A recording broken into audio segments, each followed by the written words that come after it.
Assalamualaikum warahmatullahi wabarakatuh. Perkenalkan, saya Hadriani, calon guru penggerak Angkatan 9 Unit Kerja SMP Negeri 1 Riang, Kabupaten Bangka Kepulauan, Provinsi Sulawesi Tengah. Demonstrasi kontekstual modul 1.4, praktik segitiga restitusi. Selanjutnya, pengertian restitusi menurut Gosen pada tahun 2024 bahwa restitusi adalah proses menciptakan kondisi bagi murid untuk memperbaiki kesalahan mereka sehingga mereka bisa kembali kepada kelompok mereka dengan karakter yang lebih kuat. Selanjutnya, restitusi dapat membantu murid untuk jujur pada diri sendiri dan mengevaluasi dampak dari kesalahan yang dilakukan. Restitusi memberikan penawaran, bukan paksaan. Kemudian langkah-langkah segitiga restitusi. Yang pertama yaitu menstabilkan identitas, yang kedua memvalidasi tindakan yang salah, dan yang ketiga menanyakan keyakinan. Berikut adalah praktik segitiga restitusi. Skenario kasus 1. Siswa terlambat datang ke sekolah. Siswa tersebut bernama Asriani. Asriani yang terlambat datang ke sekolah. Pada Selasa pagi jam pertama di kelas 9B, mata pelajaran Bahasa Indonesia, seorang siswa bernama Asriani terlambat datang ke sekolah. Asriani terlambat datang ke sekolah dan terlambat masuk belajar mata pelajaran Bahasa Indonesia.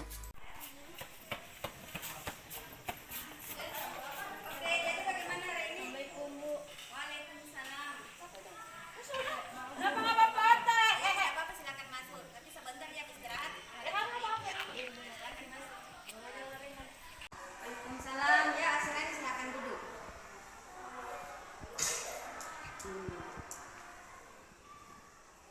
Asriani tahu tidak kenapa ibu panggil kemari? Tahu karena terlambat. Ya. Tadi Asriani berangkat dari rumah jam berapa? Pukul 7.30. 7.30. Kira-kira kalau Asriani berangkat dari rumah pukul 7.30, kira-kira terlambat atau tidak? Terlambat. Sekolah kita masuk pukul berapa? 7.20. 7.20. Berarti tadi Asriani terlambat ya?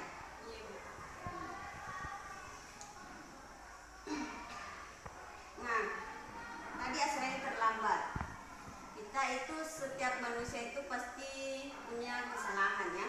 Dulu ibu juga pernah terlambat ke sekolah, kemudian ibu terlambat masuk mengajar. Jadi semua manusia itu punya kesalahan. Nah, kira-kira kita akan mencari solusi di sini ya. Nah, kira-kira Asriani punya alasan kenapa bisa Asriani terlambat? Saya bangun kesiangan karena begadang main game. Asriani terlambat ke sekolah karena bangun kesiangan akibat main game. Apakah kira-kira terlambat itu sudah sesuai dengan keyakinan kelas kita atau belum? Tidak, Bu, saya melanggar keyakinan kelas kita. Jadi kira-kira Asriani masih ingat tidak apa-apa saja keyakinan kelas yang telah kita sepakati? Masih ingat, Bu, datang tepat waktu, bertanggung jawab, menjaga kebersihan dan toleransi. Oke, jadi Asriani masih ingat ya, bagus. Nah, lalu langkah-langkah apa yang Asriani akan lakukan agar tidak terlambat lagi ke sekolah? Datang ke sekolah lebih awal, mengurangi bermain game agar tidak bangun kesiangan dan menyalakan alarm atau meminta ibu membangunkan lebih awal. Oke, bagus ya. Jadi kira-kira kapan Asriani akan mulai laksanakan? Insya Allah mulai malam ini, Bu. Ya, alhamdulillah bagus ya. Asriani sudah mau berusaha untuk menjadi lebih baik.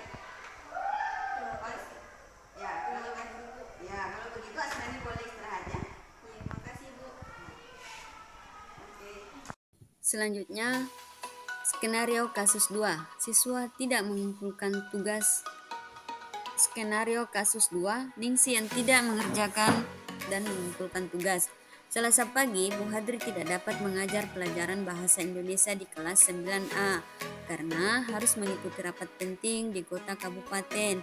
Bu Hadri pun memberikan tugas kepada siswa kelas 9A agar kelas tidak kosong dan siswa tidak mengganggu kelas lain yang sedang belajar. Namun, Ningsi tidak mengerjakan tugas tersebut. Ningsi malah tidur di kelas. Akhirnya, saat pengumpulan tugas, Ningsi tidak mengumpul tugasnya. Keesokan harinya, saat memeriksa tugas, Bu Hadri menemukan satu siswa yang tidak mengerjakan tugas, yakni Ningsi. Padahal berdasarkan buku presensi kehadiran, hari itu Ningsi hadir. Pada saat istirahat, Bu Hadri pun memanggil Ningsi untuk klarifikasi. Assalamualaikum, selamat pagi Bu. Waalaikumsalam, ya selamat pagi, silakan masuk Ningsi. Silakan duduk. Ningsi tahu tidak kenapa ibu panggil Ningsi kamari? Mungkin bersangkutan dengan tugas Bu. Kemarin Ningsi masuk kan? Iya Bu, masuk tetapi tidak mengumpulkan tugas. Ningsi, semua orang itu pasti pernah melakukan kesalahan. Ibu juga pernah melakukan kesalahan. Kira-kira apa alasan Ningsi mengapa Ningsi tidak mengumpulkan tugas? Saya capek dan mengantuk Bu. Soalnya malamnya saya harus bantu ibu bikin kue sampai jam 3 subuh. Akhirnya saat pelajaran saya mengantuk. Tapi Ningsi masih ingat tidak keyakinan kelas kita? Masih Bu. Kalau kamu masih ingat, kira-kira apa yang kamu lakukan itu sudah sesuai dengan keyakinan kelas kita atau belum? Belum Bu. Nah, kalau belum, kira-kira keyakinan apa yang tidak sesuai dengan perbuatan Ningsi itu? Selalu bertanggung jawab Bu. Nah, berarti kalau kamu sudah tahu keyakinan kelas kita, kira-kira solusi apa yang Ningsi akan tawarkan dengan masalah Ningsi ini? Iya Bu.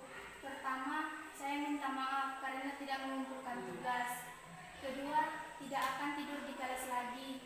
Dan yang ketiga, saya akan mengerjakan tugas dari Bu Hadri dan akan saya kumpulkan besok. Baik, ya bagus ya. Jadi ibu apresiasi usahamu.